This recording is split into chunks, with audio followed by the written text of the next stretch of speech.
Okay, so they give us a graph and they want us to find the equation for the sinusoidal function. They don't say whether it's sine or cosine, and you could use either one and be correct. I went with sine first and then I looked at the book and they went with cosine and they gave a pretty compelling reason. So, but to start out with, it won't matter. It's when we get to the phase shift that it'll make a difference. And again, you could use either one. Okay. So first let's look at the period. That's what I did first. I said, what is the period here? Well, I can see that I have a minimum there and a minimum there. And so I said, it looks like the period is 6, right? From -2 to 4, like that's how far this is taking to go from one maximum to the other maximum. I guess I'm thinking cosine right there also. So I could say the period is equal to 6, but the period has to equal 2 pi divided by the absolute value of b. Okay, so if you work your magic, your algebra, you're going to get 2 pi over 6. Oops, that doesn't say 2 pi, does it? 2 pi over 6. And so you're going to get pi over 3. Okay, so we'll talk about it being like positive or negative if whether it's upside down or not. Okay, so the next thing I looked for was the midline.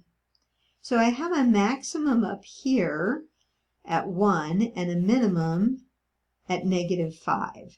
So I'm looking for the midline. Well, the midline's halfway between 1 and -5, so it's going to be a difference of 6, right? So it's going to be 3 down.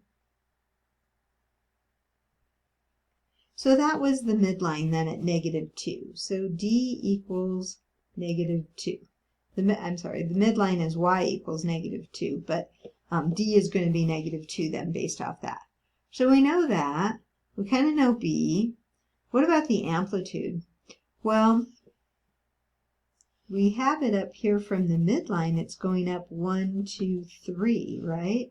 So the amplitude has to be some kind of 3. It's either a +3 or a -3, but it's got to be some kind of 3. Okay? All right, so we're getting ready to do the phase shift here then. So what do I want to put in? So I'm going to go with the cosine curve. And I'll tell you why in a minute. And let's see. I'm thinking about this point right there as the maximum, right? And so if I had put it like, if I scooted it over that way a little bit, it'd be right at the 0. And that's kind of what I want. So I like the looks of that. Okay.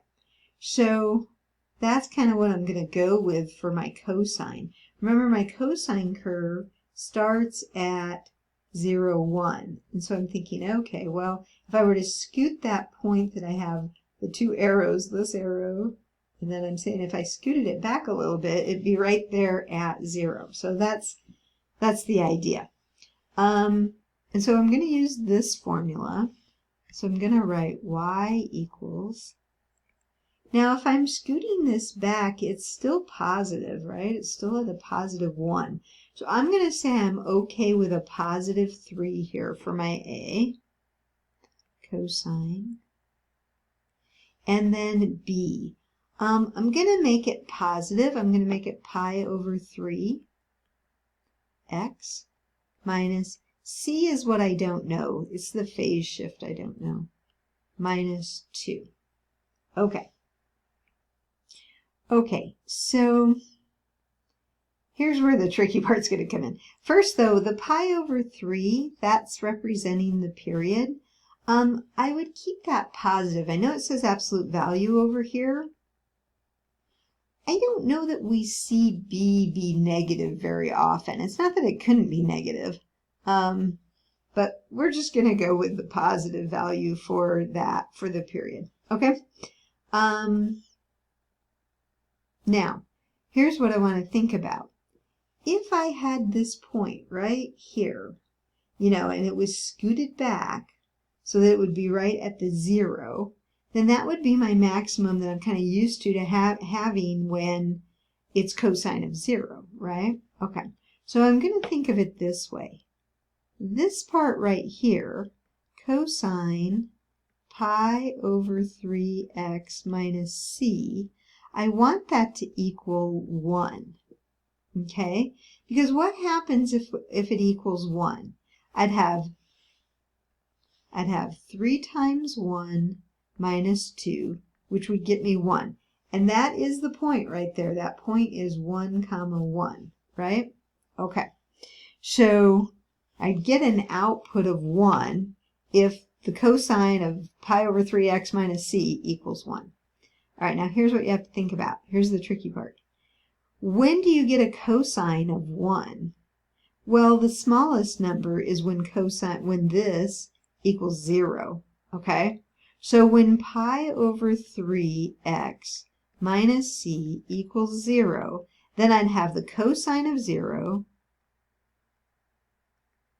and that would equal 1, okay? So it's kind of like I'm working backward here. So I want that stuff inside the argument, I want that to equal 0. And that's the good news about using the cosine, is we can find that right there at 0. Okay, now we know that we're putting in x as 1 because that's what this point is right here. So my x is 1. And now we're trying to figure out c. So you're going to get pi over 3 equals c. Pi over 3. Okay?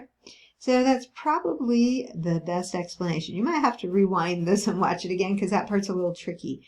So you're thinking about, I want this output here, I want it to equal a 1. So what do I have to have for the argument so that the cosine will equal 1? And so the argument had to equal 0. Okay, that's the tricky part, I think.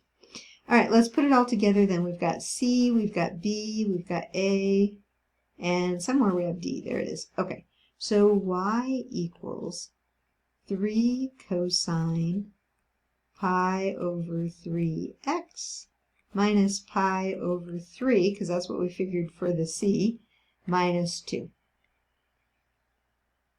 And then that would be one equation. There are other equations that would work, like I did one first with sine, and it was a lovely equation, and then I kind of saw the wisdom in using cosine, but my sine equation was great. Anyway, that's enough.